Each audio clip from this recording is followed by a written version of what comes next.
에큐온 캐피탈, 에큐온 저축은행과 인스비TV가 함께하는 지속가능 경영 ESG 월드와이드 이슈 인노소셜랩 지속가능 경영센터 유승권입니다.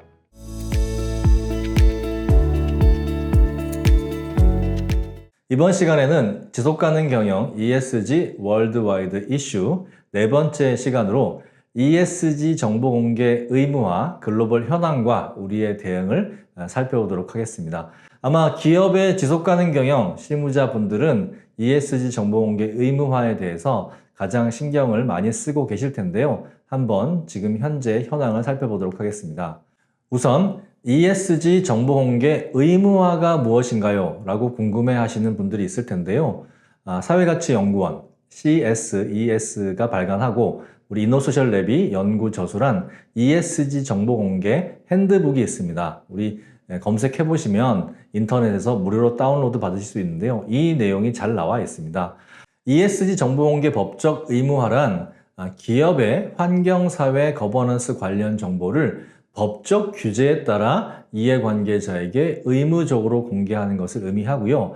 ESG 정보 공개의 형태는 여러 가지가 있습니다. 첫 번째는 이제 통합적으로 공개하는 것인데요. ESG 관련 정보를 통합하여 공개하는 것으로 대표적으로 지금 시행되고 있는 EU의 ESRS라고 하는 것이 있고요. 두 번째가 이제 영역별 공개인데 ESG 영역별 정보를 분리해서 공개하는 것인데 대표적으로 우리 파리 기후협약의 기후변화에 대한 대응 여부를 어떻게 대응하고 있는지를 공개하는 TCFD, 이게 이제 IFRS, ISSB로 통합이 됐죠. 복잡하지만. 그래서 TCFD라고 하는 것이 있고 또 우리나라에서도 이미 환경정보 공개라든지 또는 지배구조 보고서라든지 이런 부분들이 있습니다. 그리고 보고서 형태로 공개하는 부분들이 있습니다. 이건 이제 형태의 방법인데요. 보고서 형태 공개는 EU의 ESRS 보고서라든지 지배구조 보고서 등 별도의 어떤 보고서 형태 또는 연례 보고서에 통합되는 이런 형태로 공개하는 게 있고 또 한 가지 이제 온라인 플랫폼에 공개하는 경우도 있죠. 그래서 온라인 사이트에 예를 들면 우리나라의 환경 정보 공개 시스템이라든지 이런 정부가 또 정보 공개 사이트가 운영하는 곳에 우리가 이제 기업들이 거기에 입력해서 플랫폼 방식으로 공개하는 것이 있고요. 또 제품과 서비스에 공개하는 경우도 있습니다. 그래서 제품과 서비스에 직접 표시해서 재활용 소재에 대한 표시라든지 이런 부분들을 공개하는 것도 있죠. 그래서 ESG 정보 공개라고 하는 것이 어떤 단일한 한 형태로만 이루어지는 것은 아니다라고 하는 점을 알아두셨으면 좋겠습니다. 그렇다라고 하면 ESG 정보 공개 의무화가 꼭 필요한 일인가라고 했을 때 이미 제품과 서비스나 또는 부분적으로 이루어지는 부분들은 의무적으로 꼭 필요한 부분들이 있죠. 근데 지금 우리가 이슈화되고 있는 부분들은 통합적으로 어떤 정보를 이용하는 투자자라든지 고객 소비자라든지 거래 협력 기업이라든지 정부 지자체 이런 곳들이 그 기업이 환경사회적으로 얼마나 잘 가치를 실현하고 있는지에 대한 부분들을 통합적으로 한눈에 알아보기 위해서는 이 통합 공개라고 하는 부분들이 있는데 이제 이해관계자 입장에서는 기업의 투명 경영이라든지 책임 경영, 공정거래, 준법 윤리 경영 실천 이런 부분들이 결국은 기업의 지속가능 경영의 실행의 공식화, 제도화되는 단계라고 보시면 됩니다. 아무래도 의무화 보고를 하게 된다라고 하면 이것이 책임을 지게 되고 이것을 잘 해야 되는 이런 것이 생기는 거죠. 그래서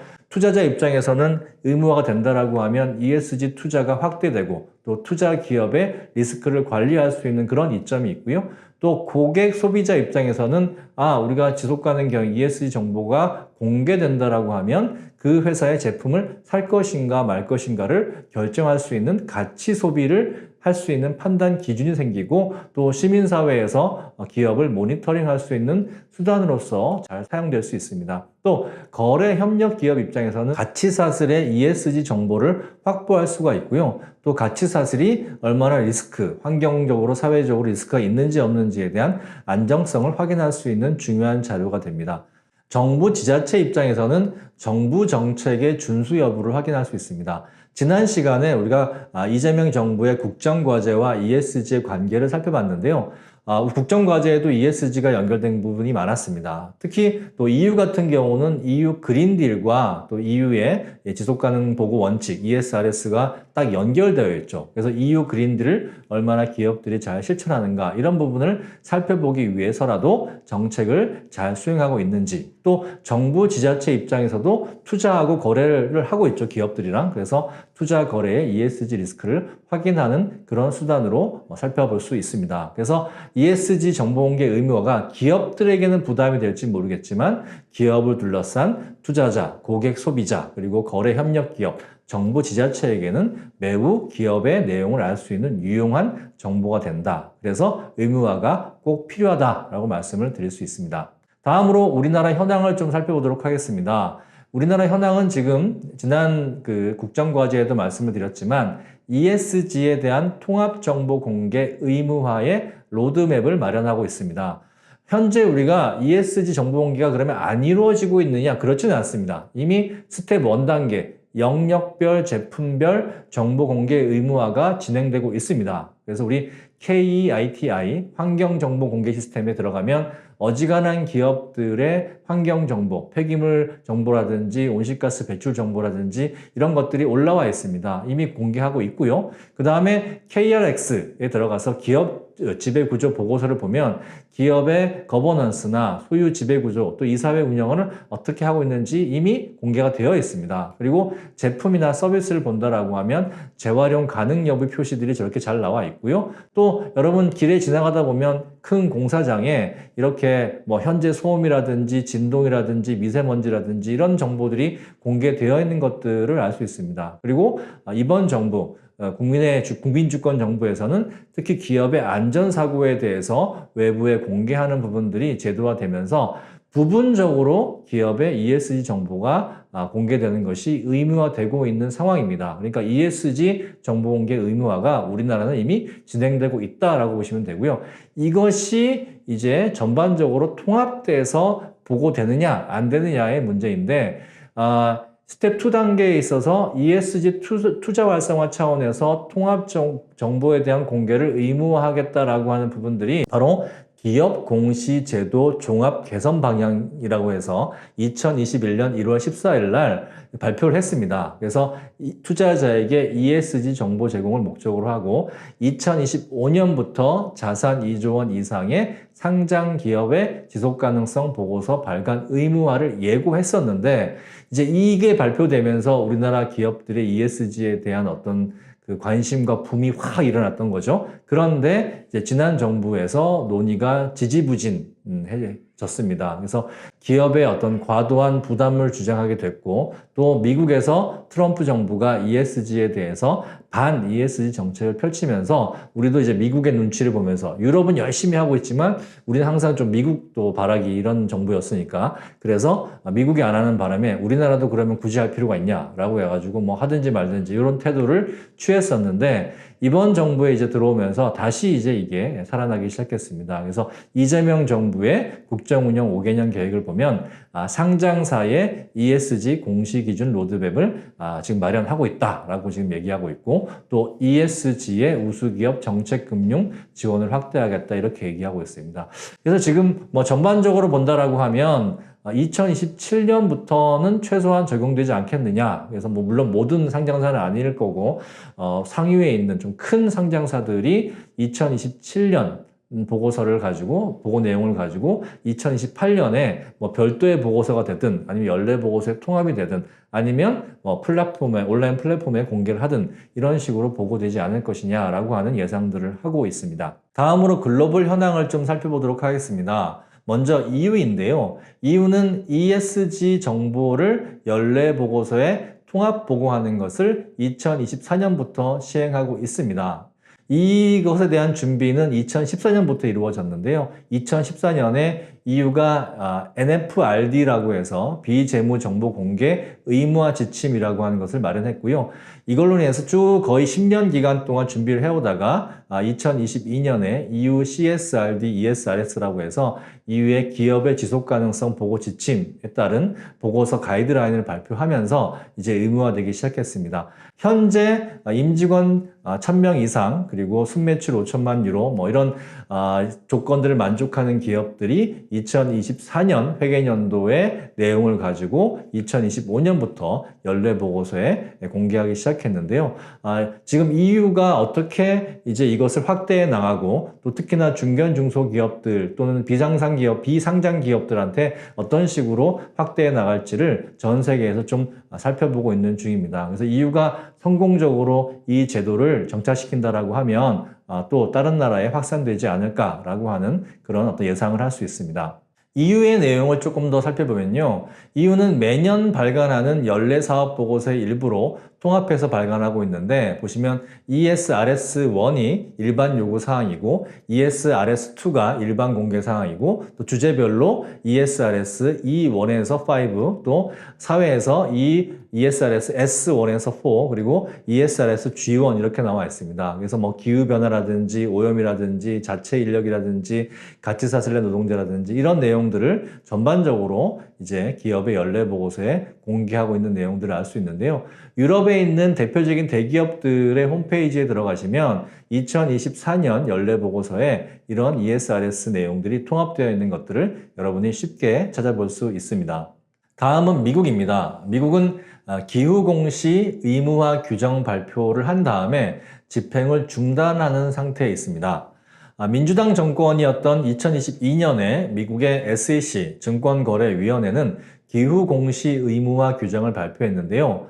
상장사의 등록 신고서, 즉 상장사가 등록을 하기 위해서 SEC에 제출하는 그 신고서와 함께 연차 보고서에 기후 관련 거버넌스, 전략, 리스크 관리, 관리 지표 및 목표, 그리고 재무제표 주석에 심각한 기후현상 관련 비용과 손실에 대한 항목을 공시해야 된다. 이렇게 규정했었는데요. 이 내용이 바로 TCFD에 대한 내용이죠. 그리고 온실가스 배출량에 있어서도 스콥 1과 2는 의무 공시라고 스콥 3는 선택적 공시를 해라. 그리고 기후 시나리오 분석과 전환 계획 그리고 탄소 내부 가격제 적용을 했다라고 하면 관련 내용을 공개해라 라고 해서 4년 3월에 최종안이 채택됐고 2025년 회계연도부터 대형 상장사 중심의 기후 리스크, 지출, 목표, 전환 계획을 공시하는 것으로 다 계획이 되어 있었습니다. 그래서 2026년에 연차 보고서에 적용하기로 이렇게 얘기했었는데 그래서 이제 우리나라도 이제 미국과 거래하려면 온실가스 그다음에 TCFD 해야 되는구나 라고 해서 기업들이 막 준비하고 있었죠. 그런데 이것이 발표된 2024년 3월에 최종안 채택된 다음에 바로 한 달 뒤에 미국의 석탄 석유 기업들이 행정소송을 걸었습니다. 그래서 집행을 중단했고요. 또 2025년 3월에 SEC가 규정 방어 변론을 중단 통지를 했습니다. 이때가 바로 이제 이 트럼프 대통령이 당선된 다음에 그 미국의 증권위원회에서 더 이상 이것에 대해서 우리가 진행하지 않겠다 이렇게 난 거죠. 그래서 행정법원의 소송 절차가 정지되고 논의가 중단됐습니다. 그리고 지금 이제 2025년 9월이 트럼프 대통령의 유엔 총회 연설에서 기후위기 조장은 사기다라고 하면서 이런 기업의 기후정보 공개에 대해서는 지금 완전히 멈춰진 상태다. 이렇게 퇴보되고 있는 상황이 미국의 상황이라고 말씀드릴 수 있습니다. 트럼프 대통령이 집권하고 있는 동안은 이 ESG에 대한 특히 기후공시에 대한 내용들은 기대하기 어려울 것 같습니다. 다음으로 영국입니다. 영국은 TCFD 의무보고를 시행 중에 있고요. UKSRS를 시행 준비하고 있습니다.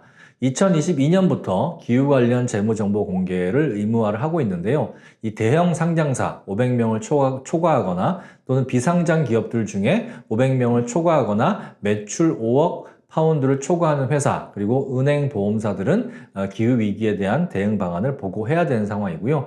이런 부분들은 연차 보고서에 통합 보고하는 방식으로 되어 있습니다. 그래서 영국 기업들의 연차 보고서를 보면 이 기후위기에 대해서 우리가 어떻게 대응하고 있는지에 대한 정보를 공개하고 있습니다. 그리고 이제 EU에 ESRS가 있다라고 하면 이제 UK도 SRS라고 해서 지속 가능성에 대한 보고 스탠다드를 준비 중에 있는데요. 영국 정부가 2024년에 승인 공고를 제출했고 2025년 6월에 초안 공고 후 현재 의견을 수렴하고 있습니다. 그래서 TCFD의 정보 공개 의무화 대상 기업부터 단계별로 확대 예정이라고 하고요. 내용은 우리 국제회계 표준의 국제지속가능성 기준위원회가 마련하고 있는 IFRS, ISSB, S1, SASB라고 보통 얘기하는 그리고 S2, TCFD의 내용을 소폭 수정해서 적용 예정이라고 하고요. 앞으로 2026년 회계연도, 즉 2026년의 정보를 가지고 2027년부터 보고하는 그런 어떤 내용들로 지금 예상하고 있습니다. 그래서 영국은 TCFD, 기후변화 대응에 대해서 먼저 진행을 하고 있고 이제 IFRS, ISSB를 적용 준비 중에 있다. 이렇게 보시면 될 것 같습니다. 다음으로 호주입니다. 호주는 영국의 영향을 많이 받고 있는데요. 이미 TCFD도 영국과 함께 의무보고 시행 중에 있고요. 또 ISSB S2를 적용하고 있습니다. ISSB S2가 바로 TCFD인 거죠. 그래서 2025년부터 기후 관련 재무 정보의 의무화를 시행 중에 있는데요. 보시면 적용 시기 및 대상 기업 같은 경우는 매출 500만 호주 달러, 자산 1억 달러, 직원 수 500명 이런 것들, 즉 이제 큰 기업부터 지금 진행을 하고 있고요. 현재 이제 IFRS, ISSB S2는 의무 보고를 하고 있고 S1, SASB에 대해서는 자율선택적 보고를 하고 있다라고 지금 보시면 됩니다. 이것도 역시 연차 보고서에 통합되어서 지금 보고되고 있습니다. 다음으로 아시아 상황을 좀 알아보도록 하겠습니다. 일본, 싱가포르, 홍콩인데요. 일본은 2025년 지속가능성 공시기준 발표 후에 의무화 일정을 논의 중에 있습니다. 그래서 SSBJ라고 해서 일본 지속가능성 기준위원회 민간단체죠. 여기에서 2025년 3월에 지속가능성 공시기준을 발표했고요. IFRS, ISSB, S1, S2에 따라서 연차 보고서에 통합하는 방식으로 제안했습니다. 그래서 글로벌하게 현재 지금 IFRS, ISSB, S1, S2가 의무화되는 방향 쪽으로 가고 있는데 구체적인 일정은 논의 중에 있다라고 보는 거고 일본도 정치적인 상황이 좀 만만치 않기 때문에 이런 부분들이 언제 확정될지는 좀 두고 봐야 될 것 같습니다. 다음으로 이제 아시아의 금융 허브라고 할 수 있는 싱가포르입니다. 싱가포르는 2025년부터 상장사의 스콥 1, 2에 대한 탄소 배출량 정보 공개를 의무화하고 있습니다. 그래서 모든 상장사가 정보 공개를 하고 있고요. 또 지속가능성 투자 종목에 해당하기를 원하는 기업은 2026년 회계연도부터 ISSB 형식으로 정보 공개를 해라라고 지금 권장하고 있습니다. 즉 싱가포르에서 어떤 지속가능성, 환경과 사회적 가치를 가지고 ESG 투자 펀드 종목에 들어가고 싶은 그런 기업들 같은 경우는 ISSB, 즉 연차 보고서에 ISSB, S1, S2를 기준으로 해서 보고하는 것을 권장으로 하고 있다라고 하는 부분들입니다. 홍콩은 2025년 기후 공시를 의무화했습니다. 그래서 2025년 회계연도부터 IFRS, ISSB의 S2 공시를 의무화했고요. 대기업 시행 후에 단계적으로 확산 예정 중에 있습니다. 다음으로 인도, 브라질, 뉴질랜드를 좀 알아보겠습니다. 뉴질랜드는 2023년 빠르게 기후 공시를 시작했습니다. 그래서 2023년 회계연도부터 IFRS, ISSB를 공시 의무화했고요. 특정 기후보고 사업자, 화석 에너지 관련 사업자라든지 탄소 다배출 사업자 같은 경우는 먼저 지금 진행을 하고 있고 단계별로 확대하고 있는 상황입니다. 인도 같은 경우는 2023년 기후공시 의무화 후에 단계별 확대를 진행하고 있는데요. 2023년에 인도증권거래위원회 SEBI가 이 인도에 있는 비즈니스 리스폰시빌리티 앤드 서스테너빌리티 리포트라고 하는 BRSR이라고 하는 프레임을 발표했고요. ISSB, IFRS를 준용해서 지금 역시 TCFD를 의무 보고하고 있습니다. 그래서 2023년에 회계연도 기준 상위 150대 기업의 상장 기업을 의무 적용했고요. 또 1000대 기업까지 단계별로 적용할 것이다. 이렇게 지금 상황입니다. 브라질 보면 지금 2026년부터 상장사 기후공시 의무화 예정입니다. 그래서 2026년 회계연도부터 상장사는 기후공시 의무화 진행 예정이다. 이렇게 지금 다른 나라들의 상황을 살펴봤습니다.